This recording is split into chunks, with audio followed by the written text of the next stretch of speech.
شروع اللہ کا نام لے کر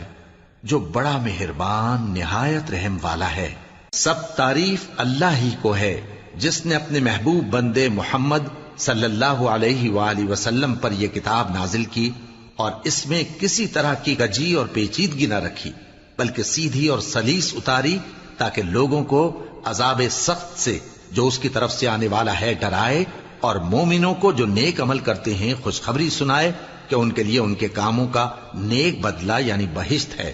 جس میں وہ ہمیشہ رہیں گے، اور ان لوگوں کو بھی ڈرائے جو کہتے ہیں کہ اللہ نے کسی کو بیٹا بنا لیا ہے۔ ان کو اس بات کا کچھ بھی علم نہیں اور نہ ان کے باپ دادا ہی کو تھا۔ یہ بڑی سخت بات ہے جو ان کے منہ سے نکلتی ہے،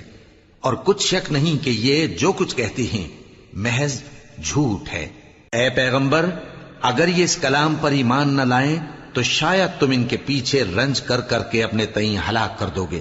جو چیز زمین پر ہے ہم نے اس کو زمین کے لیے زینت بنایا ہے تاکہ لوگوں کی آزمائش کریں کہ ان میں کون اچھے عمل کرنے والا ہے، اور جو چیز زمین پر ہے ہم اس کو نابود کر کے بنجر میدان کر دیں گے۔ کیا تم خیال کرتے ہو کہ غار اور لوح والے ہماری نشانیوں میں سے عجیب تھے؟ جب وہ نوجوان غار میں جا رہے تو کہنے لگے کہ اے ہمارے پروردگار، ہم پر اپنے ہاں سے رحمت نازل فرما اور ہمارے کام میں درستی کے سامان مہیا کر۔